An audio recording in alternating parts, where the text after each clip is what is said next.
आप सबको मेरा सादर नमस्कार। आज हम इस वीडियो में देखेंगे श्रीमद् राजर्षि भर्तृहरि कृत नीति शतक का श्लोक क्रमांक 6, जिसका विषय है दुर्जनों को सन्मार्ग पर लाना कठिन है। तो नीति शतक के श्लोक क्रमांक 6 को पढ़ने के लिए हम सर्वप्रथम जो मूल श्लोक है उसको देखते हैं। तो भर्तृहरि जी ने मूल श्लोक में लिखा है, व्यालम बाल मृणाल तंतु बीरसौ रोद्धुम समुजृंभते छेत्तुम रजमणि शीरीश कुसुम प्रांतेन सन्नह्यते माधुर्यम मधुबिंदुना रचयितुम क्षाराम्बु धैर्यहते नेतुम वांछति यः खलान पथि सताम सुक्ते ही सुधास्यन्दिभिः। यह जो श्लोक है वह शार्दूल विक्रीडित छंद में रचित है, जिसको हम इस तरह से गा सकते हैं। व्यालम बाल मृणाल तंतु भीरसौ रोद्धुम समुजृंभते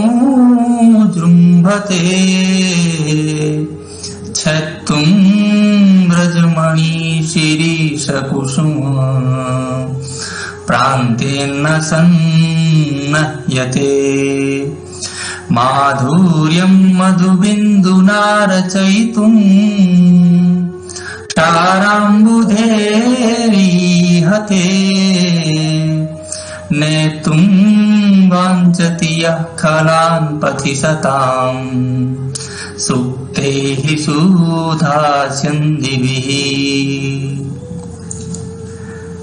तो दोस्तों, अब इस जो श्लोक है, इस श्लोक को सरलतया से समझने के लिए हम इस श्लोक का अन्वय देखेंगे।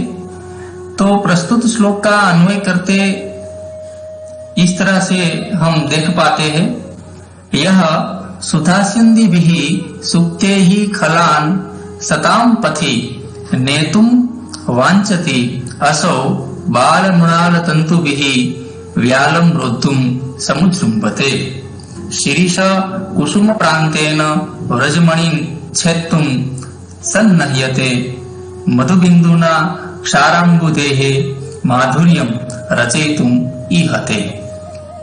प्रस्तुत श्लोक का जो मूल रूप है और उसका जो अन्वय है वो देखने के बाद अब हम अन्वय के अनुसार जो शब्द हमारे सामने आते हैं वो शब्द के अर्थ क्या क्या होते हैं उसको देखते हैं।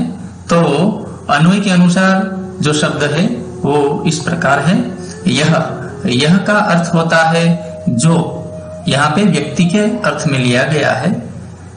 सुधास्यन्दिभिः अर्थात अमृत बरसाने वाली, सुक्ते ही अर्थात सुंदर उक्तियों के द्वारा, खलान अर्थात दुर्जनों को, सताम पथि सज्जनों के मार्ग पर, नेतुम वांछति ले जाना चाहता है, असौ का अर्थ होता है यह व्यक्ति मानो, बाल मृणाल तंतुभिः का अर्थ होता है कोमल कमल नाल के तंतु से, व्यालम अर्थात मदमस्त हाथी को, रोद्धुम अर्थात रोकने का, समुजृंभते प्रयास करता है, शिरीष कुसुम प्रांतेन का अर्थ होता है कोमल शिरीष के फूल की नोक से, रजमणि अर्थात हीरे को, छेत्तुम अर्थात काटने का,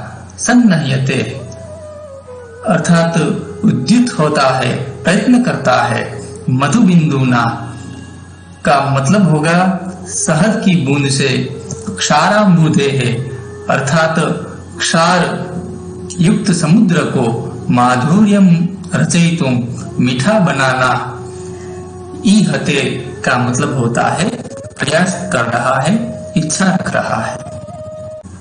श्लोक के मूल शब्द के अर्थ को देखने के बाद जो अनुवाद हमारे सामने निष्पन्न होके आता है वह है कि जो मनुष्य सरल सुक्तियों से किसी दुर्जन को सन्मार्ग पर लाना चाहता है उसका यह प्रयत्न वैसा है कि जैसे कोई अत्यंत कोमल कमलनाल के तंतु से मत वाले हाथी को बांधने की चेष्टा कर रहा है। शिरीष पुष्प की कोमल नोक से हीरे को काटने चले तथा एक बूंद मधु से खारे समुद्र को मधुर बनाने की अभिलाषा करे। जो अनुवाद हमारे सामने आ रहा है। आचार्य भर्तृहरि का इस श्लोक में कहने का जो भाव है वह है कि हम मनुष्य को अगर वो भटक गया है अपनी राह से तो उसको हम सद्विचारों से, सुक्तियों से, सुविचारों से, उपदेशों से सच्चे और अच्छे मार्ग पर ला सकते हैं, सन्मार्ग पर ला सकते हैं। मगर कोई दुर्जन व्यक्ति है जो अपनी राह छोड़ना ही नहीं चाहता है और उस व्यक्ति को हम सुक्तियों के द्वारा, सद्विचारों के द्वारा, सुविचारों के द्वारा, अच्छे विचारों के द्वारा सच्चे मार्ग पर, सन्मार्ग पर लाने का प्रयास करते हैं। तो वह कैसा प्रयास है, उसके उदाहरण के रूप में यहाँ पर आचार्य भर्तृहरि ने 3 दृष्टांत हमारे सामने रखे हैं कि समाज में जो दुर्जन है वह दुर्जन ऐसा व्यक्ति है जिसको हम सन्मार्ग पर लाने का प्रयास करते हैं, मगर वह प्रयास हमारा कैसा रहेगा। तो महाकवि कहते हैं कि वह प्रयास हमारा ऐसा है कि जैसे हम कोमल कमलनाल के तंतु से किसी मदमस्त हाथी को बांधने का प्रयास करते हैं। वह प्रयास हमारा कैसा है? वह प्रयास हमारा ऐसा है कि कोई शिरीष पुष्प की कोमल नोक से, कोमल धार से हीरे को काटने का हम प्रयास करते हैं। दुर्जन व्यक्ति को सन्मार्ग पर लाने के लिए जो हम सुक्तियों के द्वारा अपना प्रयास कर रहे हैं, वह प्रयास कैसा है?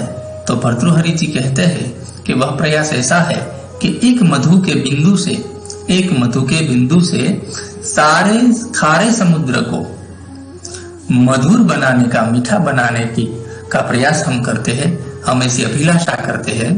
ऐसा प्रयास एक दुर्जन व्यक्ति को सुक्तियों के द्वारा सन्मार्ग पर लाने के लिए हम करते हैं। तो दोस्तों, अब हम समयानुसार इस YouTube चैनल पर मिलते रहेंगे और जो भी श्लोक आदि हमारा शेष अध्ययन है उसको हम निरंतर रखेंगे।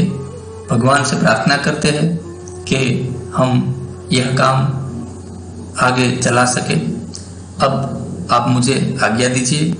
आप सबको मेरा सादर नमस्कार, प्रणाम।